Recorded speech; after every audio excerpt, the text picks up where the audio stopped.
Patience is one of those words people love to admire but hate to practice. Everyone says patience is a virtue, but in the modern world, patience feels like a weakness. People believe that speed equals intelligence, that reacting fast means thinking well. But the truth is almost always the opposite. The faster your reaction, the lower your reflection. Impulses live in the shallow end of the mind. Wisdom waits in the deep end. You can't reach it if you're splashing around chasing every ripple. And it takes patience compounds. In life, it transforms. Almost every major mistake I've seen, financial or personal, came from impatience disguised as urgency. People feel time slipping and start making moves they don't understand just to feel in control. But action for the sake of action is just panic, wearing ambition's clothes. The disciplined mind knows when to act and when to wait. Knowing when to wait takes more strength than any bold move you could make. When Warren and I made investment decisions, we never rushed. We could sit on a pile of cash for years if the conditions didn't make sense. People thought we were lazy or timid, but the truth was simpler. We refused to be forced into stupidity by boredom. The world keeps whispering in your ear. Do something, don't just sit there. But sometimes the best move is exactly that, sit there. Let the impatience of others become your advantage. The world rewards those who can wait while everyone else reacts. That's why the impatient rarely get rich. They spend their compounding before it matures. The same principle applies to relationships, careers, even health. The things that matter most take the longest to grow, but the modern brain, trained by notifications and instant rewards, can't handle delayed gratification. It wants the dopamine hit now, and that craving for immediacy is the silent killer of long-term success. Every I live, I realize more clearly time either compounds for you or against you. Your habits, your choices, your emotions, they all collect interest. A moment of anger compounds into years of regret. A moment of restraint compounds into peace. It's all arithmetic, just not the kind they teach in school. Most people underestimate how much damage or benefit small daily behavior can cause over decades. They want results, but they ignore processes. The truth is, results are just processes compounded. Let me tell you something about emotions. The market doesn't beat you. Your emotions do. The same is true in life. Fear and greed are the oldest partners in human history. They dance together in cycles, each one feeding the other. When fear rises, people sell. When greed returns, they buy too late, over and over again. The pattern hasn't changed in 100 years because people haven't changed. They read the same news, feel the same panic, make the same irrational moves, and then blame the system. What they don't see is the system is neutral, that it's human nature that's volatile. That's why I always said the first rule of compounding is never interrupt it unnecessarily. The second rule is never let your emotions do the interrupting. Emotional discipline is like oxygen. You don't notice it until it's gone. When your emotions control you, reason leaves the room. And once reason leaves, wealth and wisdom follow right behind it. Here's the hard part. Emotional control isn't about suppression. It's about awareness. Most people think controlling emotion means pretending it isn't there. That's foolish. Suppressed emotion leaks out later, often odder and dumber. Control means noticing the feeling and choosing not to obey it. It means saying, I'm angry, but I won't act on it. That's strength. That's how you build a mind that doesn't sabotage itself every time the world shakes. In your 20s, you can afford emotional mistakes. You can afford to chase, to react, to gamble a bit. But in your 50s and beyond, your emotional capital is as precious as your financial one.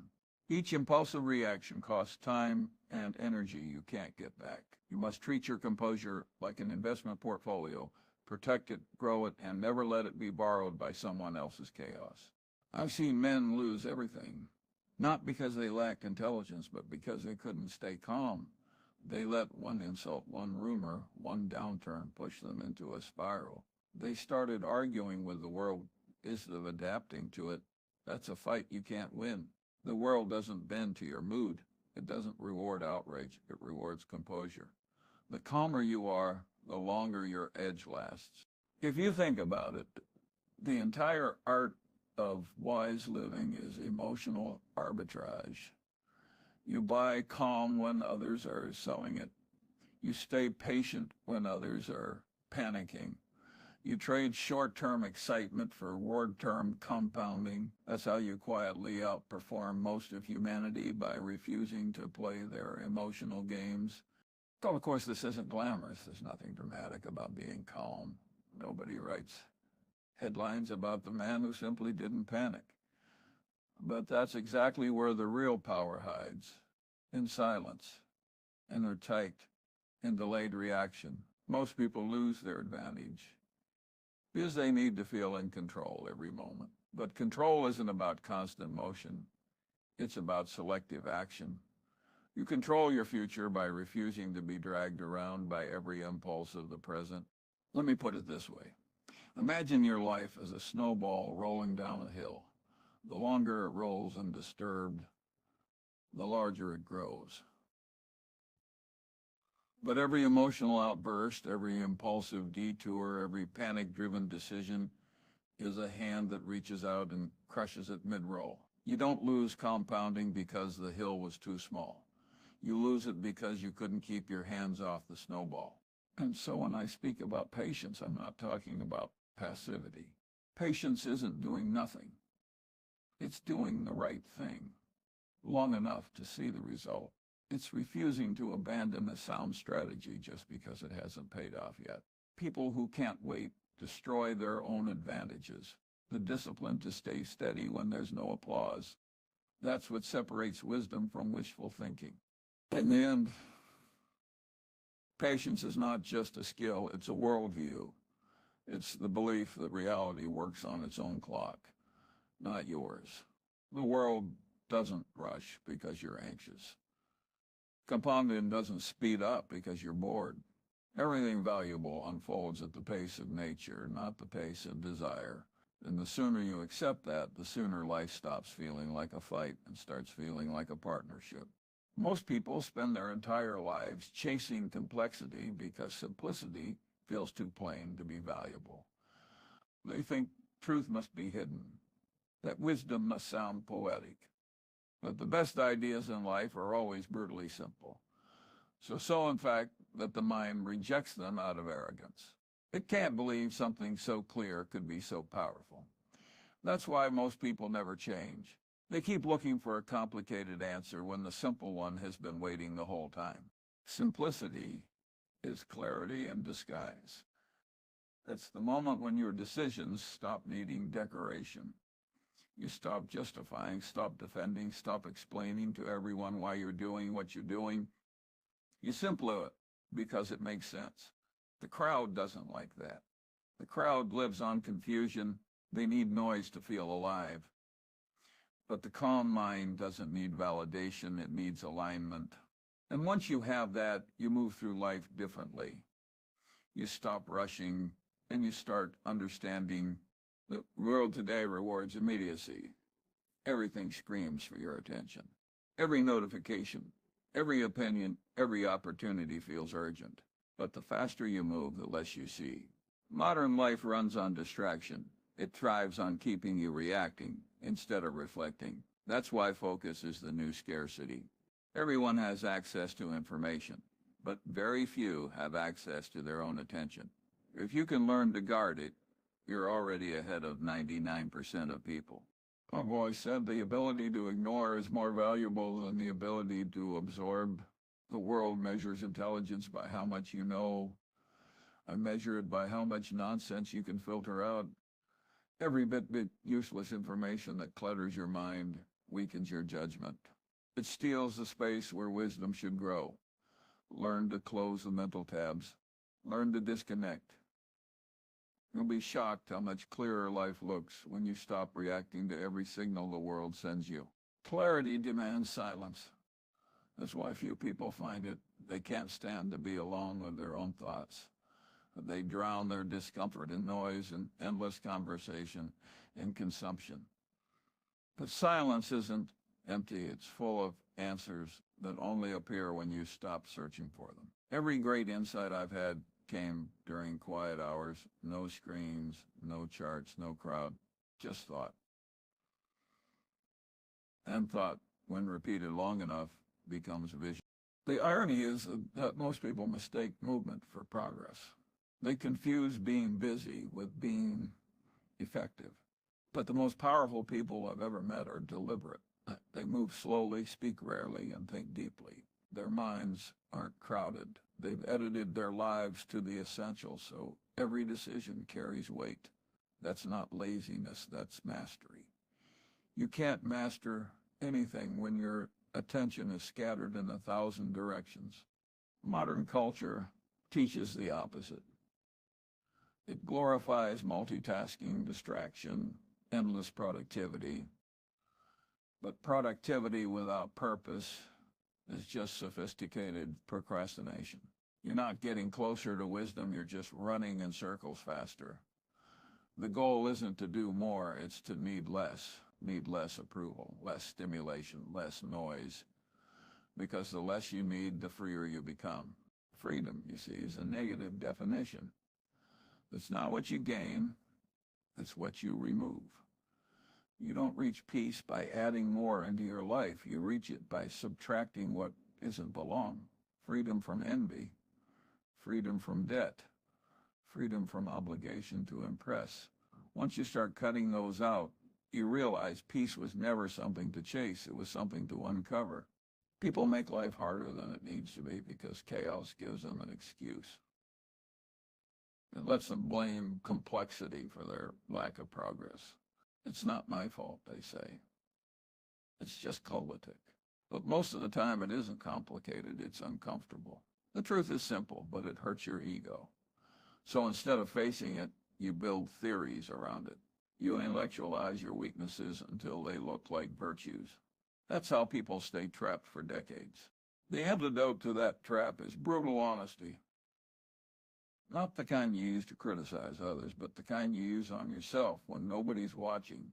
Ask simple questions. What am I pretending not to know? What am I avoiding because it would make me change? Those are the questions that carve wisdom into your bones. You can't think clearly while lying to yourself. The mind can't build structure on denial. I have often said the goal of life is not to be brilliant, it's to avoid stupidity. Avoiding stupidity takes honesty. It takes humility to admit you don't know something, and even more humility admit that you were wrong. But humility compounds faster than arrogance ever could. Every time you admit an error, you earn a small dividend of clarity. Every time you deny one, you pay interest in confusion. That's why I've always been suspicious of people who never change their minds. They mistake stubbornness for strength. But the ability to revise your beliefs is the real sign of intelligence. The world changes, facts fold, mistakes reveal themselves. If you can't adapt, your past decisions become your prison. Rigidity might look like confidence, but it's just fear in disguise, the fear of being seen learning. You have to learn how to think, not what to think. The world will always try to sell you opinions, ready-made. Every ideology, every movement, every trend is just someone else's thought waiting to rent space in your head. Guard that space carefully. The most valuable real estate in the world is not in New York or London. It's the few square inches between your ears. Fill it with clarity and your entire life appreciates in value. Here's the strange thing. When you finally start thinking independently, the noise doesn't go away, but it loses power. The world doesn't get quieter. You get calmer. You stop taking everything personally. You stop chasing every argument. You begin to see patterns where others see chaos. That's what wisdom feels like. Not excitement, but serenity. The mind finally stops wrestling with itself, and for the first time, you can actually see. And when you can see clearly, the next decision is never hard. It might be uncomfortable, yes, but not confusing.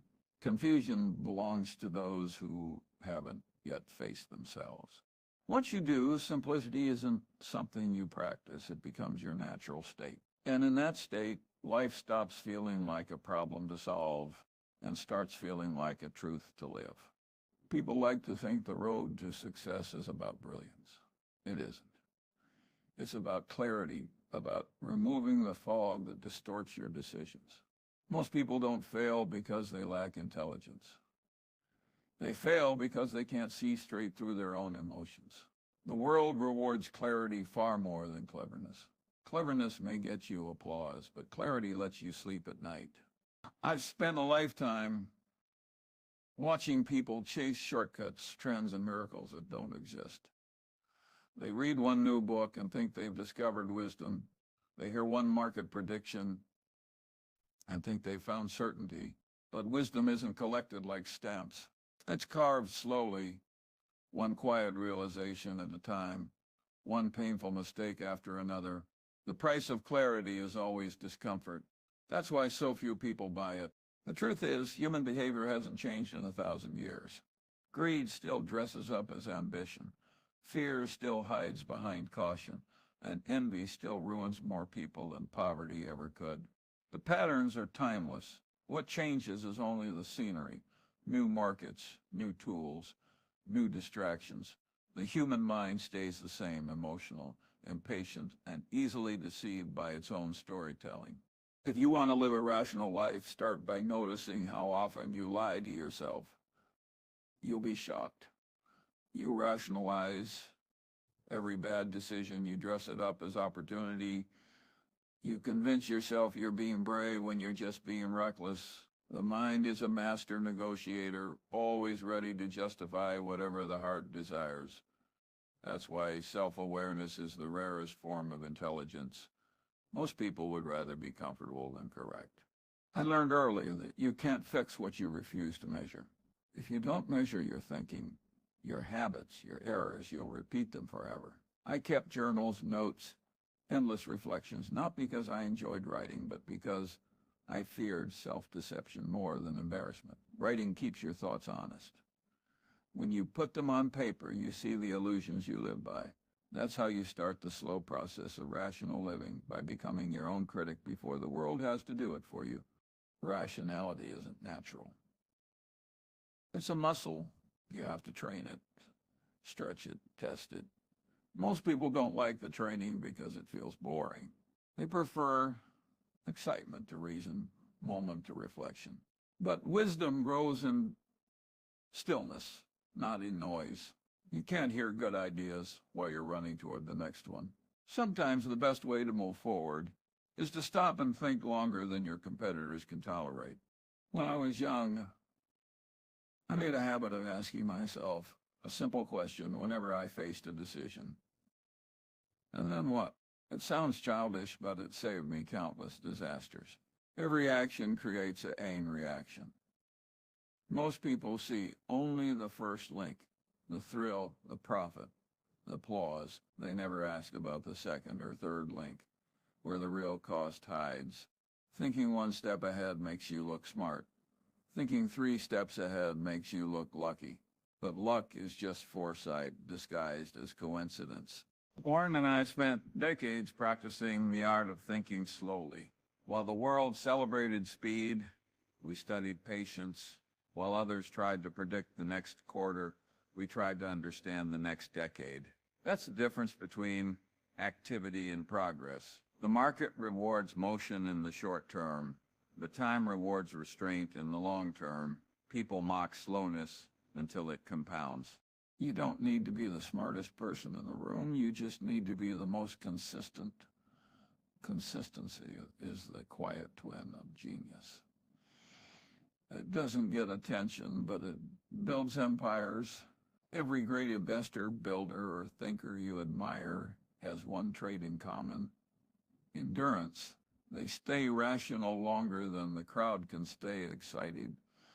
That's what compounding really is. Rationality sustained over time. The world loves stories of sudden success. Overnight millionaires, viral fame, quick wins.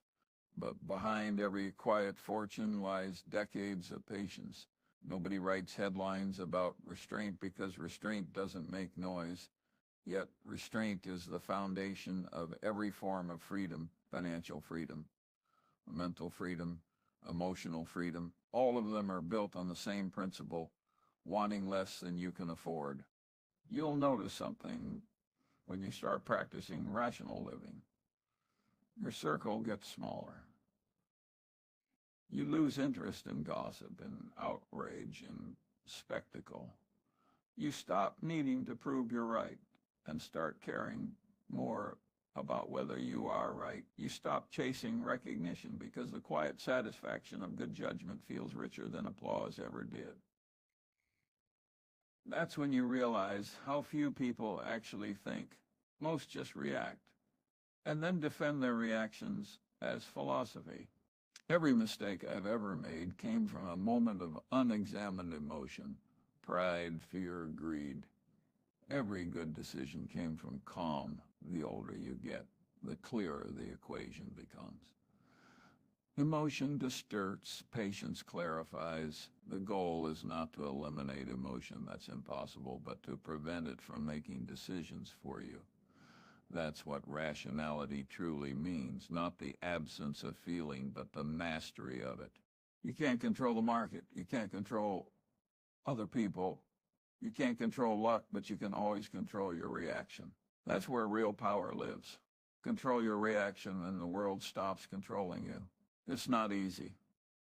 It never gets easy, but it's the only path that leads somewhere worth going. The mind is a powerful ally when trained and a ruthless enemy when ignored. Every day you choose which one it will be. The choice looks small, but it compounds quietly into wisdom or into regret. And the strangest part is you'll never see the difference day to day. But one morning you'll wake up and realize you're not chasing noise anymore. You're building signal. That's when you know you're finally living rationally.